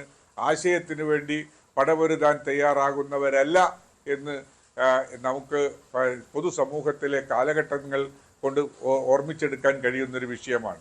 ശ്രീ ചാണ്ടി ഉമ്മൻ ഇപ്പോൾ ഇന്ന് അത് വീണ്ടും ആവർത്തിച്ചു. അത് വളരെ ലഘൂകരിക്കാനാണ് ബഹുമാനപ്പെട്ട ശ്രീകുമാർ ശ്രമിച്ചത്. അദ്ദേഹം വളരെ മനഃപൂർവ്വം, വളരെ ബോധപൂർവമാണ് താൻ പണ്ട് നിലമ്പൂർ ഇലക്ഷന് മുമ്പ് പറഞ്ഞിട്ടുള്ള കാര്യങ്ങൾ വീണ്ടും ആവർത്തിച്ചെടുത്തത്. എനിക്കൊക്കെ ഒരുപാട് അനുഭവങ്ങളുണ്ട് അഭിനെ, ആ അനുഭവങ്ങളൊക്കെ സഹിച്ചുകൊണ്ടാണ് ഞാൻ നിൽക്കുന്നത്. അതുകൊണ്ട് താനും ഇതുപോലെ സഹിച്ചുകൊണ്ട് ഈ പുതിയ സംവിധാനത്തെ സ്വീകരിക്കണം എന്ന് പറയുന്നതിന് പകരം എന്താണ് ചെയ്തത് എന്നും ആ ചെയ്ത ആളുകൾ തന്നെയാണ് എന്നെ പുറത്താക്കാൻ കൂട്ടുനിന്ന അല്ലെങ്കിൽ ഗൂഢാലോചന നടത്തിയ ആളുകൾ തന്നെയാണ് അബിന്റെ കാര്യത്തിലും പിറകിൽ നിന്നത് എന്ന് പറയുക വഴി ഒരു വലിയ വിഭാഗീയതയ്ക്ക് ശ്രീ ചാണ്ടി ഉമ്മൻ വിത്തിട്ടിരിക്കുന്നു എന്നുള്ളതാണ് എന്റെ അക്കാര്യത്തിലുള്ള നിരീക്ഷണം. അദ്ദേഹം അത് വളരെ ബോധപൂർവം തന്നെയാണ് പറഞ്ഞിട്ടുള്ളത്. അതും ഒരു മുന്നറിയിപ്പാണ്. തെരഞ്ഞെടുപ്പിൽ ഏതെങ്കിലും തരത്തിൽ തിരിച്ചടി ഉണ്ടായാൽ അതിന്റെ ഉത്തരവാദിത്വം ആർക്കെന്നും അതിലേക്ക് വഴിവെച്ചത് എന്തൊക്കെയെന്നും ഉള്ള സൂചനകൾ കൂടിയായാണ് ചാണ്ടി ഉമ്മന്റെ വാക്കുകളെ കാണേണ്ടത്. ഞാൻ താങ്കളിലേക്ക് തിരിച്ചെത്താം. ശ്രീ ജോർജ് പൊടിപ്പാറ, നോക്കൂ, സമുദായ സമവാക്യം എന്നതൊക്കെ ഒരു കാരണമായി പറയുന്നുണ്ട്. പക്ഷേ അബിൻ വർക്കിയും ചാണ്ടി ഉമ്മനും ഒരേപോലെ തങ്ങൾ നേരിട്ട പ്രശ്നം എന്താണ് എന്ന് പറയുന്നു. ഇതിൽ ലക്ഷ്യമിട്ടത്, അബിൻ വർക്കിയെ മാത്രമല്ല, അദ്ദേഹത്തെ പിന്തുണച്ച ചെന്നിത്തലയാണ് യഥാർത്ഥത്തിൽ ലക്ഷ്യമിടുന്നതെന്ന് എല്ലാവർക്കും അറിയാവുന്നതാണ്. യൂത്ത് ബ്രിഗേഡ് അവരുടെ ശക്തി തെളിയിച്ചിരിക്കുകയാണ്. മൂക്കിലടി കൂടി കിട്ടിയതോടുകൂടി അവർ എതിർക്കാൻ പറ്റാത്ത ശക്തിയായി മാറുന്നു. അതിനെയൊക്കെ മുകളിൽ നിന്ന് നിയന്ത്രിച്ച് KC വേണുഗോപാലും എന്ന സാഹചര്യമാണിപ്പോഴുള്ളത്. AI ഗ്രൂപ്പുകൾ ഇതിനെതിരെ ഈ അർത്ഥത്തിൽ ഒന്നിക്കുന്നു എന്ന വാർത്തകളുണ്ട്. അങ്ങനെ ഒരു ഏറ്റുമുട്ടലിന്റെ സാഹചര്യത്തിലേക്ക് പോകാൻ കഴിയുന്ന അവസ്ഥയും സാഹചര്യവുമാണോ സംസ്ഥാനത്ത് കോൺഗ്രസിനുള്ളത്? അങ്ങനെ ഉള്ള പ്രവർത്തനങ്ങളിലേക്ക് ശ്രദ്ധ തിരിഞ്ഞാൽ എന്തായിരിക്കും വരുന്ന തെരഞ്ഞെടുപ്പുകളിൽ സംഭവിക്കാൻ പോകുന്നത്? രേണു, ശ്രീകുമാർ പറഞ്ഞതും ബഹുമാന്യനായ സുരേഷ് ബാബു പറഞ്ഞതും, ഞാൻ ശ്രീകുമാറിന്റെ മുമ്പിൽ ബഹുമാന്യൻ എന്ന വാക്ക് ബോധപൂർവ്വം ഉപയോഗിക്കാത്തതാണ്. ഞങ്ങൾ ഒരേ തട്ടകത്തിൽ ഒരേ കാലഘട്ടത്തിൽ ഒരുമിച്ച് ഒരുപാട് പ്രവർത്തിച്ച ഒരാളാണ്. അതുകൊണ്ട് അദ്ദേഹത്തിന് അങ്ങനെ വിളിക്കാനുള്ള എല്ലാ സ്വാതന്ത്ര്യം എനിക്കുണ്ട്. അപ്പൊ ഞാനിത് രണ്ടും കേട്ടതാണ്. അതില് സുരേഷ് ബാബു പറഞ്ഞത്, അതായത് അബിൻ വർക്കിയുടെ ഈ എതിർപ്പൊക്കെ അടുത്ത തെരഞ്ഞെടുപ്പിൽ അദ്ദേഹത്തിന് കിട്ടാൻ പോകുന്ന ഒരു നിയമസഭാ സീറ്റിന്റെ കാര്യത്തിൽ മാത്രമാണ്. യഥാർത്ഥ ലക്ഷ്യം അതിലന്തർലീനമായിരിക്കുന്നത് അതാണ്. അല്ലാതെ കേരളത്തിൽ പ്രവർത്തിക്കാനുള്ള എന്താ പറയാ അദമ്യമായ ആഗ്രഹം കൊണ്ടൊന്നും അല്ല. മറിച്ച് അങ്ങനെ ചില സാധ്യതകൾ ചിലപ്പോൾ നഷ്ടപ്പെട്ടാലോ എന്നൊരു തോന്നൽ കൊണ്ടാണെന്നൊക്കെ. എനിക്ക് അദ്ദേഹത്തോട് പറയാനുള്ളത് എല്ലാ ബഹുമാനത്തോട് ഞാൻ വളരെ സ്നേഹിക്കുന്ന വാക്കുകൾ കേൾക്കാൻ ഒരുപാട് ഇഷ്ടപ്പെടുന്ന ഒരാളാണ് ശ്രീ സുരേഷ് ബാബു. രാഷ്ട്രീയത്തിൽ അങ്ങേയറ്റം മാന്യതയോടെ സത്യസന്ധതയോടെ പ്രവർത്തിക്കുന്ന ഒരാളാണ്. അതേ സത്യസന്ധതയോടെ ഞാൻ അദ്ദേഹത്തോട് ചോദിക്കുകയാണ്, രാഷ്ട്രീയം എന്ന് പറയുന്നത് വളരെ നിഷ്കളങ്കമായ, നമ്മൾ സാധാരണത്തിൽ ഈ സാഹിത്യ ആലങ്കാരിക ഭാഷ ഉപയോഗിക്കുകയാണെങ്കിൽ കന്യാസ്ത്രീമാരുടെ കൊന്ത നമസ്കാരം പോലെ വളരെ നിർദോഷമായ നിഷ്കളങ്കമായ ഒരു പ്രക്രിയ ഒന്നും അല്ലല്ലോ. കേൾക്കുന്നുണ്ടല്ലോ അല്ലെ? കേൾക്കാം, വ്യക്തമാണ്. അത്രത്തോളം നിഷ്കളങ്കമായ ഒരു പ്രവൃത്തിയൊന്നുമല്ല. രാഷ്ട്രീയം എന്ന് പറയുന്നത് പലപ്പോഴും ചില മോഹങ്ങള്, ചില ആഗ്രഹങ്ങള്, ചില ലക്ഷ്യങ്ങള്, ചില സാക്ഷാത്കാരങ്ങളൊക്കെ ചേർന്നതാണല്ലോ രാഷ്ട്രീയം എന്ന് പറയാൻ. അല്ലാതെ നിൽക്കുന്നിടത്ത് നിൽക്കാനും അങ്ങനെ കർമ്മം അനുഷ്ഠിക്കാനും മാത്രമൊന്നുമല്ല. അങ്ങനെ ചെയ്യണമെങ്കിൽ പോലും സ്വാഭാവിക ഒരു വളർച്ച ഉണ്ടാവണം. ഇവിടെ രണ്ട് രീതിയിൽ ഇതിനെ കാണാൻ പറ്റും രേണു. ഒന്ന്, ഈ പറഞ്ഞ അബിൻ വർക്കിയുടെ ഒരു പോയിന്റ് ഓഫ് വ്യൂവിൽ ചിന്തിക്കുകയാണെന്നുണ്ടെങ്കിൽ രേണു ശ്രീകുമാറിനോട് വാദിച്ച പല വാദങ്ങളും വളരെ പ്രസക്തമാണ്. അതായത് ഒരു വ്യക്തി എന്നുള്ള നിലയിൽ യൂത്ത് കോൺഗ്രസിന്റെ സംസ്ഥാന തെരഞ്ഞെടുപ്പിൽ മത്സരിച്ച ഒരാളാണ് അദ്ദേഹം. അത് രാഹുൽ ഗാന്ധിയുടെ പുതിയ തെരഞ്ഞെടുപ്പ് ചട്ടപ്രകാരം. എല്ലാവരും പറയും അവസാനമായിട്ട് ന്യായമായ തെരഞ്ഞെടുപ്പ് നടന്നത് സുധീരന്റെ കാലത്താണ് എന്നൊക്കെ പറയുന്നത്. നിലവിലുള്ള ഒരു ചട്ടത്തിന് അടിസ്ഥാനത്തിൽ നിലവിലുള്ള ഒരു പ്രക്രിയയുടെ ഭാഗമാകാനല്ലേ ഇപ്പൊ അബിനും പറ്റുള്ളൂ, ജനീഷിനും പറ്റുള്ളൂ, രാഹുൽ മാങ്കൂട്ടത്തിലും പറ്റുള്ളൂ. ആ ഒരു ചട്ടക്കൂട്ടിനകത്ത് നിന്നുകൊണ്ട് അവർ മത്സരിച്ചു. നമ്മൾ ഇനിയിപ്പോ ആരൊക്കെ വോട്ട് ചെയ്തു, ആരെ കൊണ്ടൊക്കെ ചെയ്യിച്ചു എന്നുള്ളതൊക്കെ ഇരിക്കട്ടെ, അതെല്ലാവരും ചെയ്തിട്ടുണ്ടാവും അവനവനെ കൊണ്ട് സാധിക്കുന്ന രീതിയിൽ. അതിനകത്ത് രണ്ടാം സ്ഥാനത്തെത്തിയത് 1,70,000-ലധികം വോട്ട് വാങ്ങിച്ച അബിൻ വർക്കി ആണെന്നുള്ളതും അസന്നിഗ്ധമായ ഒരു വസ്തുതയാണ്. അങ്ങനെ ഇരിക്കുമ്പോഴാണ് ഈ പറഞ്ഞ ആരോപണങ്ങൾ വന്നതും രാഹുൽ മാങ്കൂട്ടത്തിലിനെ അധ്യക്ഷ സ്ഥാനത്ത് നീക്കിയതും. അത് അബിൻ വർക്കി ആവശ്യപ്പെട്ടിട്ടൊന്നുമല്ല. എവിടെ ഒരു പോയിന്റ് കൂടി നമ്മൾ ഓർക്കേണ്ടതുണ്ട് കൃത്യമായിട്ട്.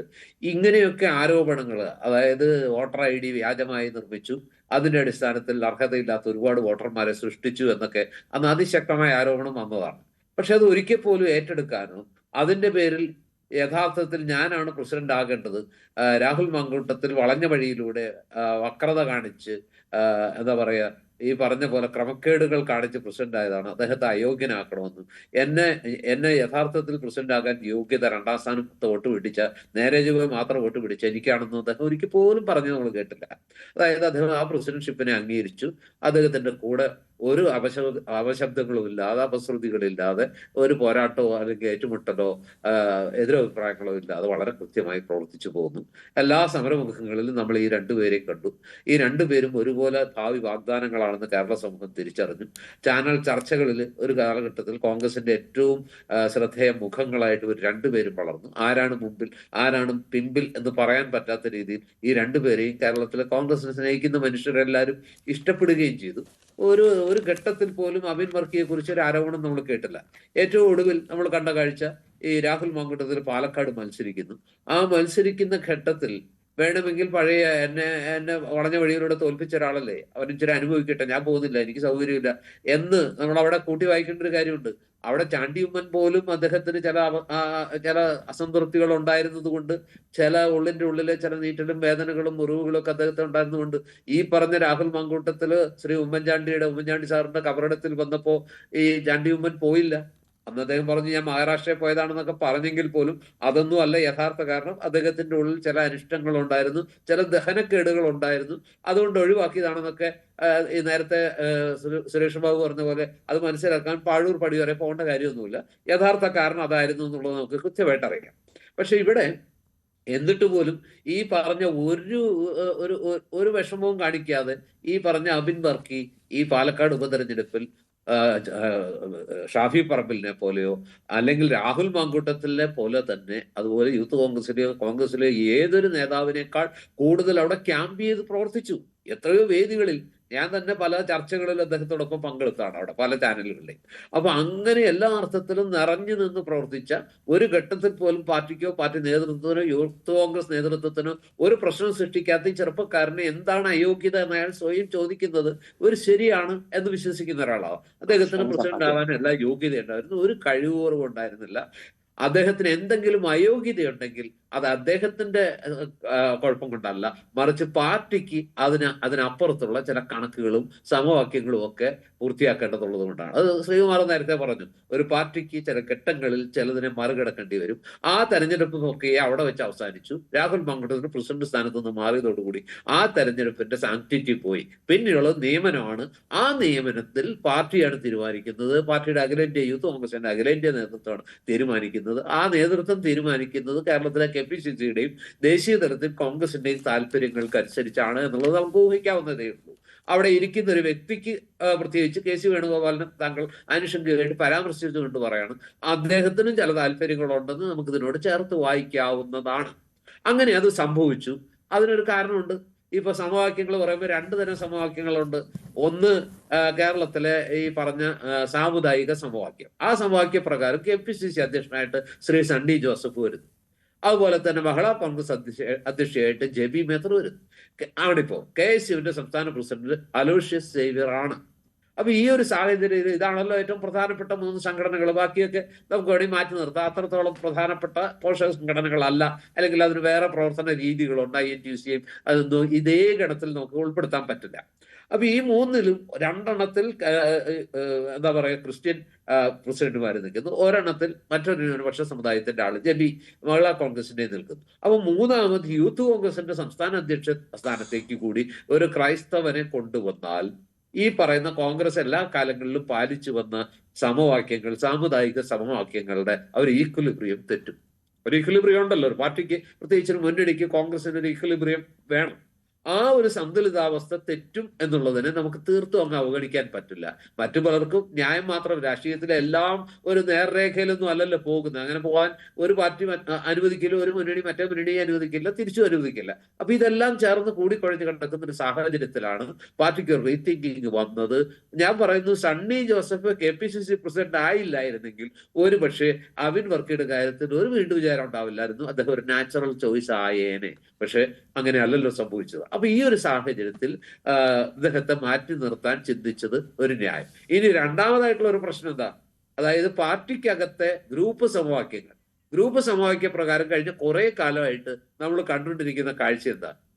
ഗ്രൂപ്പിന് അവകാശപ്പെട്ടതാണ് യൂത്ത് കോൺഗ്രസ് അധ്യക്ഷ സ്ഥാനം. ഷാഫി പറമ്പിൽ, അതുപോലെ തന്നെ രാഹുൽ മാങ്കൂട്ടത്തിൽ, ഇവരൊക്കെ ഗ്രൂപ്പിന്റെ ആളുകളാണെന്നാണ് ഇപ്പൊ അല്ലെങ്കിലും.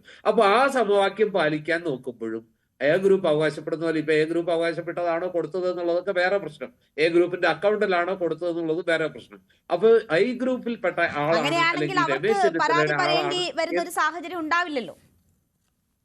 അപ്പൊ രമേശ് ചെന്നിത്തലയുടെ ആളാണ് അബിൻ വർക്കി എന്നുള്ളതും അദ്ദേഹത്തെ തഴയാൻ അദ്ദേഹത്തെ മാറ്റാൻ ഒരു കാരണമായി. കേരളത്തിൽ ഇപ്പൊ എത്ര ഗ്രൂപ്പ് ഉണ്ടെന്ന് നമുക്ക് തന്നെ കൃത്യമായിട്ട് തിട്ടമില്ലാത്തൊരവസ്ഥയിലേക്ക് മാറിയിരിക്കുന്നു. KC വേണുഗോപാൽ ഏത് ഗ്രൂപ്പാന്ന് നമുക്കറിയില്ല. രമേശ് ചെന്നിത്തല ഗ്രൂപ്പിന്റെ സർവ്വ സൈന്യാധിപനാണോ എന്ന് നമുക്കറിയില്ല. VD സതീശൻ ആണോ ആണോ എന്ന് പോലും നമുക്ക് പറയാൻ പറ്റില്ല. ഇങ്ങനെയുള്ള ഒരു മറിഞ്ഞൊരു കാലാവസ്ഥയിൽ ആരൊക്കെയോ എവിടേക്കോ നിൽക്കുന്നു, ആരൊക്കെയോ ഗ്രൂപ്പിന്റെ സർവാധികാരിക്കാരായിട്ട് സ്വയം പ്രഖ്യാപിക്കുന്നു. ഈ ഒരു സാഹചര്യത്തിൽ ഇതെല്ലാം കൂടിക്കുഴഞ്ഞൊരു അവസ്ഥയിലാണ് അർഹതയുണ്ടായിട്ടും ഈ പറഞ്ഞ അബിൻ വർക്കിക്ക് ആ സ്ഥാനം കിട്ടാതെ പോയത്. അദ്ദേഹം അടുത്ത തെരഞ്ഞെടുപ്പിൽ തീർച്ചയായിട്ടും മത്സരിക്കാൻ ഒരു അവസരം കിട്ടുമെന്ന് പ്രതീക്ഷിച്ചതാണ്. അതിനിടയിൽ ഈ നാടുകടത്തിൽ ദേശീയ സെക്രട്ടറി എത്രത്തോളം വലുതാണ്, എത്രത്തോളം റോൾ ഉണ്ടെന്നൊക്കെ നമുക്കറിയാം. അതുപോലെ ഇല്ലാതാകുമോ എന്ന് ആ പാവം ചെറുപ്പക്കാരൻ ഭയപ്പെടുന്നെങ്കിൽ അയാളെ എങ്ങനെ നമുക്ക് കുറ്റപ്പെടുത്താനാകും? എങ്കിലും തീരുമാനമാണ് വലുത്. അത് എന്നതാണ് നമ്മൾ പരിശോധിക്കുന്നത്. അതിഥികളിലേക്ക് തിരിച്ചെത്താം ഒരു ഇടവേളയ്ക്ക് ശേഷം.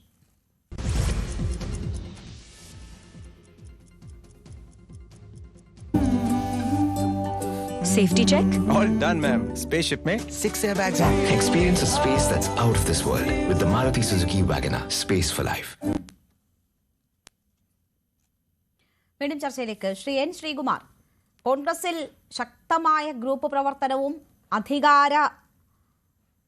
അധികാരം പങ്കുവെക്കലും ഒക്കെ നടന്നിട്ടുണ്ട്, അല്ലെങ്കിൽ അങ്ങനെ തന്നെ നടന്നു വന്ന കാലഘട്ടമുണ്ടായിരുന്നു. പക്ഷേ എല്ലാം ഒരാളിലേക്ക് മാത്രം കേന്ദ്രീകരിക്കുന്ന ഒരു കാലഘട്ടം ഉണ്ടായിട്ടുണ്ടോ? നോക്കൂ, ഇപ്പോൾ നേരത്തെ സൂചിപ്പിച്ച എല്ലാ അധികാര സ്ഥാനങ്ങളും എല്ലാ സംഘടനകളുമായി ബന്ധപ്പെട്ട, അത് KSU മുതൽ നോക്കിയാൽ KPCC അധ്യക്ഷ സ്ഥാനം വരെ നോക്കിയാൽ എല്ലാവരും ഒരേ ആളുടെ നോമിനിയും ഒരേ ആളുടെ അധികാര ശ്രേണിയിൽ വരുന്ന വ്യക്തിയുമായി മാറുന്ന ഒരു സാഹചര്യം കോൺഗ്രസിന് നല്ലത് സമ്മാനിക്കുമെന്ന് നമുക്ക് കരുതാൻ പറ്റുമോ? എല്ലാവരെയും അതൃപ്തിയിൽ നിർത്തിക്കൊണ്ട് യൂത്ത് ബ്രിഗേഡിനെ പിളർത്തിക്കൊണ്ട് അല്ലെങ്കിൽ അതിന്റെ സ്ഥാനം ഏറ്റെടുത്തുകൊണ്ട് വി.ഡി. സതീശനെ അതൃപ്തനാക്കി മാറ്റി നിർത്തി ഈ തെരഞ്ഞെടുപ്പോടെ യൂത്ത് കോൺഗ്രസ് അധ്യക്ഷ സ്ഥാനത്തെ തെരഞ്ഞെടുപ്പോടെ രമേശ് ചെന്നിത്തല മാധ്യമങ്ങൾക്ക് മുന്നിൽ ഒരു അക്ഷരം പറയാൻ പോലും പറ്റാത്ത തരത്തിൽ നാണക്കേട് അദ്ദേഹത്തിന് നേരിടേണ്ടി വന്നു. അദ്ദേഹം തന്നെ ചൂണ്ടിക്കാണിച്ച് യൂത്ത് കോൺഗ്രസ് അധ്യക്ഷനെന്ന് ചൂണ്ടിക്കാണിച്ച വ്യക്തിയാണ് അബിൻ വർക്കി. അപ്പോൾ അങ്ങനെ എല്ലാവരെയും പിണക്കി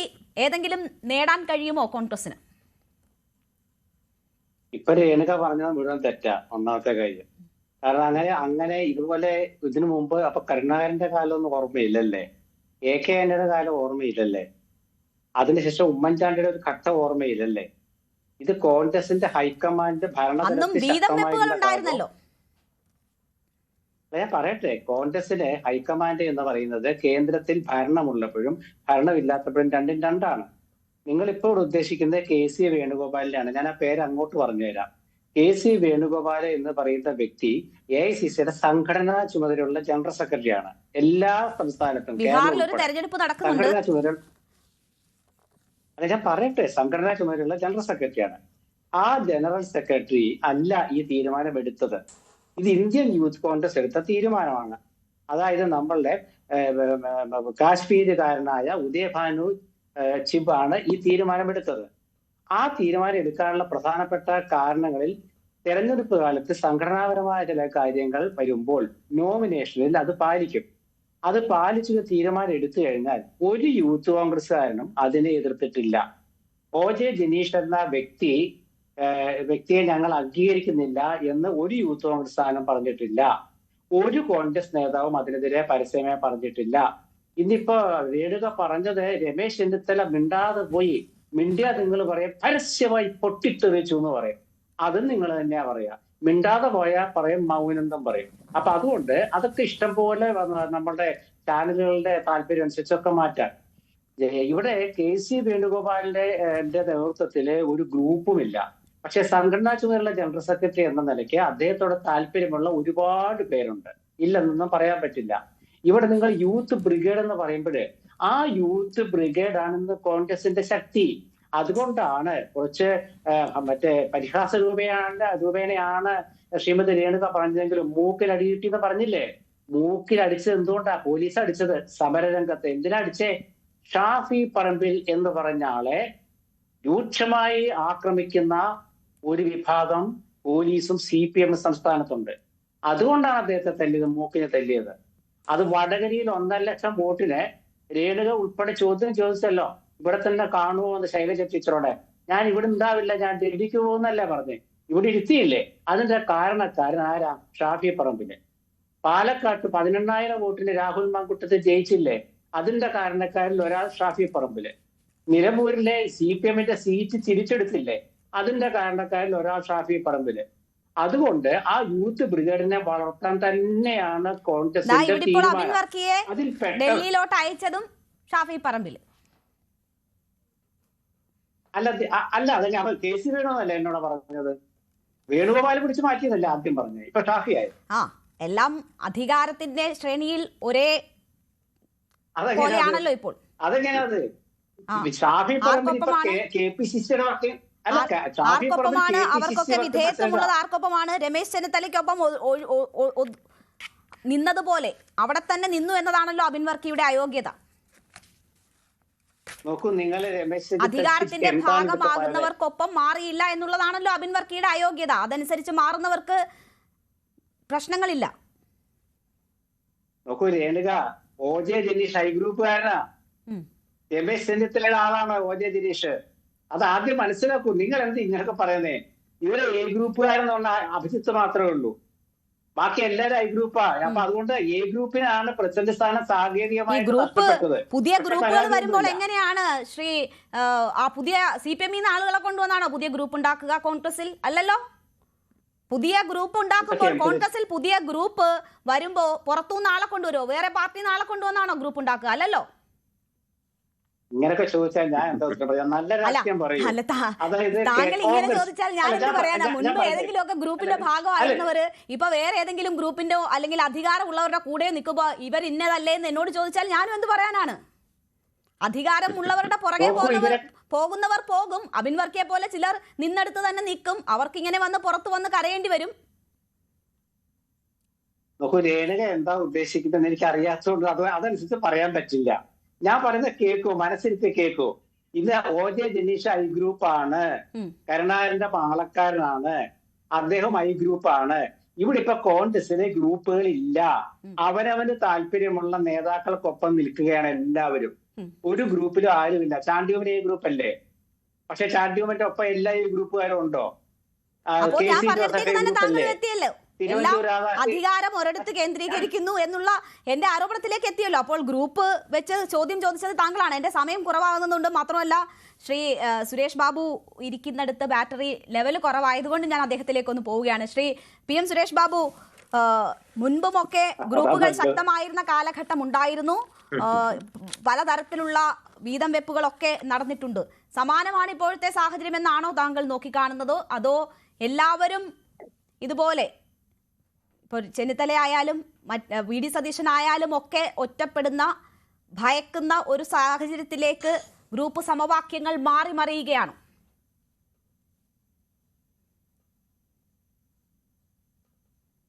അല്ല, ആദ്യം തന്നെ എനിക്ക് നേരത്തെ പരാമർശിച്ചതിനെ കുറിച്ചൊരു ക്ലാരിഫിക്കേഷൻ നൽകണമെന്ന് തോന്നുന്നുണ്ട്. ഞാനൊരു വസ്തുത പറയുന്ന കാര്യത്തിൽ പറഞ്ഞു എന്നതല്ലാതെ നമ്മെ സംബന്ധിച്ചിടത്തോളം ശ്രീ അബിൻ വർക്കി ഇന്ന് കേരളത്തിൽ അടുത്ത 2026 അസംബ്ലി തെരഞ്ഞെടുപ്പിൽ യൂത്ത് കോൺഗ്രസ്സുകാർക്കായിട്ടൊരു സീറ്റുണ്ട്, ഒരു സീറ്റേ ഉള്ളൂ എന്ന് പറഞ്ഞാൽ ആ സീറ്റിന് അർഹതപ്പെട്ട ആൾ അബിൻ വർക്കിയാണെന്ന് കണ്ണും പൂട്ടി ഞാൻ പറയും. ഞാൻ അദ്ദേഹം അത്തരമൊരു നഷ്ടപ്പെട്ടു പോകുമോ എന്ന വേവലാതി കൂടി ഉണ്ട് എന്ന് പറഞ്ഞത് അദ്ദേഹം അങ്ങനെ ആഗ്രഹിക്കാൻ പാടില്ല എന്ന അർത്ഥത്തിലേ അല്ല. അദ്ദേഹത്തിന് അങ്ങ് കിട്ടേണ്ടുന്നത് ഇപ്പം കിട്ടാതെ പോയതുപോലെ അവിടെയും കിട്ടാതെ പോകുന്നൊരു സാഹചര്യം ഉണ്ടാകും എന്ന് ഒന്ന് സൂചന നൽകുക മാത്രമാണ് ഞാൻ ചെയ്തത്. ഒരിക്കലും ഒരു പാർട്ടി പ്രവർത്തകർ എന്നുള്ള നിലയിൽ ഇത്തരം ലെജിസ്ലേറ്റീവ് ഭാഗങ്ങളിലേക്ക് ആഗ്രഹം പ്രകടിപ്പിക്കുന്നത് ഒരു തെറ്റോ ഒരു കുറ്റമോ അല്ല. കാരണം അവരുദ്ദേശിക്കുന്ന രാഷ്ട്രീയ ആശയത്തെ ജനങ്ങളിലേക്ക് അത് ട്രാൻസ്ലേറ്റ് ചെയ്യണമെങ്കിൽ രാഷ്ട്രീയമായ അധികാരവും കൂടി വേണം. ആ അധികാരങ്ങളാണ് തെരഞ്ഞെടുപ്പുകളിലൂടെ ഓരോ വ്യക്തികളും കൈവരിക്കുന്നത്. അതുകൊണ്ട് അബിൻ വർക്കിയെ കുറിച്ച് എനിക്ക് നല്ല ബഹുമാനമാണ്. അതുകൊണ്ടാണ് ഞാൻ പറഞ്ഞത്, തെരഞ്ഞെടുപ്പ് ആവുമ്പോഴത്തേക്ക് കോൺഗ്രസിനകത്ത് ഇതൊന്നും ഒരു പ്രശ്നമായി അവശേഷിക്കുകയില്ല. പക്ഷേ കേരള രാഷ്ട്രീയത്തിൽ ഒരു കാര്യം ഞാൻ പറയാം. കേരള രാഷ്ട്രീയത്തിൽ ഐക്യജനാധിപത്യ മുന്നണി ഇടതുപക്ഷ ജനാധിപത്യ മുന്നണിയെ വെല്ലാൻ കഴിയുന്ന രൂപത്തിലേക്ക് വന്നിട്ടില്ല. കഴിഞ്ഞ 9 വർഷക്കാലത്തെ പ്രതിപക്ഷ പ്രവർത്തനം കൊണ്ടൊന്നും അത് ഉയർന്നു വന്നിട്ടില്ല എന്നുള്ളത് കൊണ്ട് ഈ അദ്ദേഹത്തിന്റെ ജയപരാജയങ്ങളെ കുറിച്ചല്ല ഞാൻ പറയുന്നത്. പാർട്ടി നേതൃത്വം അദ്ദേഹത്തെ പരിഗണിക്കേണ്ടതുണ്ട് എന്ന അഭിപ്രായം തന്നെയാണ് എന്റെ വ്യക്തിപരമായ അക്കാര്യത്തിലുള്ള പരാമർശം. മറ്റൊന്ന്, ഇപ്പൊ കോൺഗ്രസിനകത്ത് ഈ പറയുന്ന ഒരു ഇതുണ്ടല്ലോ, മഴക്കാലഘട്ടങ്ങളിൽ പാറ്റകളെ പോലെ അധികാരം എവിടെയുണ്ടോ വെളിച്ചം എവിടെയുണ്ടോ ആ ഭാഗത്തേക്ക് ചായുന്ന ഒരു വിഭാഗമുണ്ട്. മറ്റൊരു വിഭാഗം ആശയപരമായി ഉറച്ചു നിൽക്കുന്ന ഒരു വിഭാഗവുമുണ്ട്. താരതമ്യേന ആ രണ്ടാമത്തെ വിഭാഗം തുലവും എണ്ണത്തിൽ കുറവായിരിക്കും. അതുകൊണ്ട് കേരളത്തിൽ ഇപ്പോൾ രൂപപ്പെട്ടു വന്നിരിക്കുന്ന ചില സമവാക്യങ്ങൾ, ആ സമവാക്യങ്ങൾ എവിടെ ചെന്ന് അവസാനിക്കും എന്നതിനെ കുറിച്ച് എനിക്കിപ്പോ പറയാൻ കഴിയില്ല. പഞ്ചായത്ത് തെരഞ്ഞെടുപ്പുകൾ കൂടി കഴിഞ്ഞാൽ അതിന് കുറച്ചുകൂടി ഒരു വ്യാപകമായ രൂപം ഉണ്ടാകും എന്നാണ് എന്റെ ഒരു പ്രതീക്ഷ. ഇപ്പോ കേരളത്തെ സംബന്ധിച്ചിടത്തോളം ഞാൻ ശരി, ശ്രീ ജോർജ് പൊടിപ്പാറ, നോക്കൂ, ഇവിടെ ഇപ്പോൾ അവസരങ്ങൾ ഒരുപാടുണ്ട്. സ്വർണ്ണപ്പാളി വിഷയമായാലും അങ്ങനെ വിഷയങ്ങൾ ഓരോന്നുണ്ടായിക്കൊണ്ടിരിക്കുകയാണ്. ഇനിയും തെരഞ്ഞെടുപ്പിന് മുമ്പ് അത്തരം വിഷയങ്ങളൊക്കെ ഉയർന്നു വരാവുന്നതേ ഉള്ളൂ. ഇതെന്തായാലും ഒരു അന്വേഷണമാണ്. ആരൊക്കെ ഇനി അതിന്റെ പിറകിലുണ്ട് എന്നൊന്നും അറിയാൻ പറ്റുന്നില്ല. അപ്പോൾ അവസരങ്ങളുണ്ട്, പക്ഷെ അത് പ്രയോജനപ്പെടുത്താനാകുമോ എന്നതാണ് ആശങ്ക. താങ്കൾക്ക് എന്താണ് തോന്നുന്നത്? ഈ ഏറ്റവും അടിത്തട്ടിലൊക്കെ പ്രവർത്തിക്കേണ്ടവരാണ് യൂത്ത് കോൺഗ്രസ്സുകാർ. അവിടങ്ങളിലൊക്കെയാണ് ഈ പ്രശ്നങ്ങളൊക്കെ ഉടലെടുത്തിരിക്കുന്നത്. KC വേണുഗോപാൽ എല്ലാത്തിലും ആദ്യം പ്രതികരിക്കുന്നത് കൊണ്ട് മാത്രം അധികാരം ആ വഴിക്ക് വരുമോ? അങ്ങനെയൊക്കെ പറയാൻ ഉള്ള സമയമായിട്ടില്ല രേണുക. അത് കുറച്ചുകൂടെ കാത്തിരിക്കേണ്ടി വരും. പക്ഷെ ചില ലക്ഷണങ്ങൾ നമ്മൾ പറയുമല്ലോ, ആകാശത്ത് മഴക്കാർ മൂടുമ്പോൾ ഇടയ്ക്കൊരു മിന്നൽ വരുമ്പോൾ ആ മിന്നലിന്റെ പിന്നാലെ ഒരു മഴയ്ക്കുള്ള സാധ്യത കൂടുതലാണെന്ന് കരുതുന്നത് പോലെ അദ്ദേഹത്തിന്റെ ചില ഇടപെടലുകൾ കാണുമ്പോൾ നമുക്ക് അങ്ങനെയൊക്കെ തോന്നുന്നുണ്ട്.